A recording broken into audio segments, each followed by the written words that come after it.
What's good, everyone? Welcome back for another session. I had recorded this a few days ago, but had to put it on the back burner due to the work schedule, so just coming around to this. But of course, with any recent release of a unit or Extreme Z Awakening with the skill improvements or whatnot, I tend to enjoy the Kaioken mechanic test aspect of it, just to get the attack stats or defense stats when applicable as high as possible. So it's always something that I purely enjoy doing. So of course I know a couple of you guys enjoy watching this too. So let's really see how this guy performs, right? In terms of the ability to greatly raise attack for every super attack. And as you saw, the potential levels for this guy do have level 25 for additional attacks. However, I will say, over the course of throughout all the turns during this particular run, I saw far less additional attacks or additional super attacks than I would have preferred, especially given that he's got level 25 for the build itself. But I guess the silver lining to that is, just to be fully transparent at the very beginning, Broly did not survive the entire 99 turns. So given the fact that he missed out on quite a few additional supers, had those taken effect, I think the turn count overall would have been far less anyway. So I guess in the grand scheme of things, long story short, it all works out, I think, to be honest with you. So, where are we at? I don't know what turn count we're on, but I did try to include incremental, turns where it kind of builds and you're able to see the build difference. So I think we started off from turn 2, 4, 6, maybe 10, and then go through turn 20, 30, and so on. So that's kind of the format overall here. In terms of the overall rotation setup, initially I thought about going with a double support rotation where you're able to fully maximize the overall stats per rotation, but I really wanted to link up the Kaioken Blue Goku with the LR physical type Super Saiyan Blue, because the link sets are pretty damn good, and I wanted to take more of an approach of just activating a lot more links versus just purely artificially boosting up the stats based on like double support setup. So that's pretty much my logic around this, and that's kind of the format I wanted to follow with it.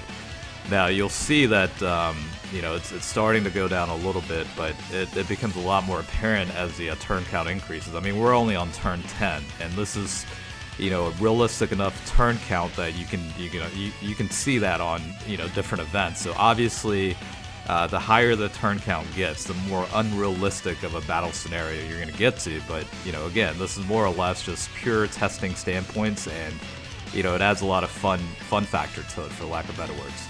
I think in the grand scheme of things, let's just talk about the overall stat improvements themselves, right? So before the EZA, this guy still had the ability to greatly raise attack with the super attack ability, but, from a passive skill standpoint, your base attack and defense increase was only 59%, whereas with the EZA, that has jumped up to 159%. And then along with that, he did previously have like the ability to increase attack and defense with every attack received, but the cap was 59% at that point. And let's see, with the stat improvement, it is still the same here, but you do have different mechanics built in about being able to guard and stuff of that nature. So the overall improvements are obviously better and what have you. But yeah, I mean, it's a lot of fun, right? I talked about this already in the prior video, but it's just a damn fun unit to use. I mean, I think the factor about this guy that I tend to appreciate is he's not just an ultimate, machine, right? He has its flaws, right? Especially in this case, defense-wise, even before the EZA, it was quite of a liability. And I think even with the recent EZA, obviously if you build it around, the Universe 7 category allies or whatnot, you can mitigate that based on the built-in, guard mechanics about, having that element. But even with that, that's limited to 5 turns from the first appearance. So for longer battles, that doesn't necessarily, even apply. But I guess in the grand scheme of things, though, like I like that liability factor attached to the unit, right? It's one thing to have just a phenomenal unit that is just very, very good across the board, right? Obviously I appreciate units like that. Don't get me wrong, but I think it adds that, quote-unquote fun element of having a little bit of a risky unit in your team and seeing the goods and bads with it, right? I haven't fully tested this unit on, some of the more difficult stages like the Ultimate Red Zone and stuff like that. I know I kind of went through a couple of them, but I haven't really tested it thoroughly to, fully understand like how this guy performs. But initially, when this came out, I wanted to do this first, along with a general kind of testing of a, run on Infinite Dragon Ball history or whatever. But yeah, I mean, it's 2 units that got EZAs that I would say desperately needed it. Like the Spirit Bomb Absorb Goku was, pretty good at itself, and an EZA obviously helped it out a lot. But this guy really did get, I feel like, a massive improvement based on the EZA, at least from an attack output standpoint. And defense was obviously improved, pretty decent amount too. I mean, you might not see, an absolute tank of a unit, but I don't think that's the intents and purposes of this unit anyway. It's more or less, I would look at it as more of a representative of what a final trump card unit actually looks like. It's one of those. I mean, if you think about it, final trump card, what is that really?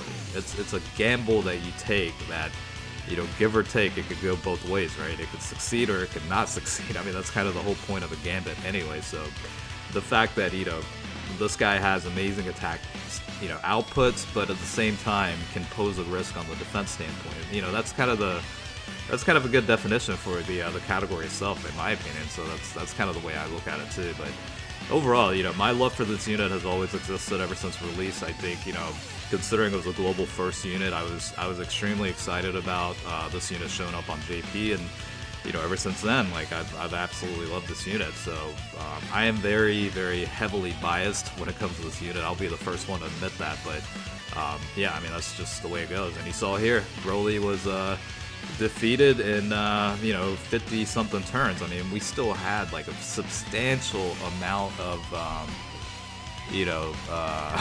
turns left over, and it's just very, very interesting how things change. Like they really have to expand out another event where the enemies will survive a little bit longer, right? Because we're on turn 60 and I'm ready to nuke the guy at the very last portion of the battle. So yeah, I mean, I always like to finish off with a nuke test. So luckily, generally speaking, I'm able to convert the orbs for the most part entirely. So you'll be able to get the maximum. But I was hoping I would have the Super Saiyan 3 Bardock on, the support floating rotation here because of that extra boost toward attack that he would provide. But still, 130 plus million attack stats for this unit is very, very nice to see. So with that being said, this is the Kaioken mechanic test for the Burger King Goku. Shout out to Toon.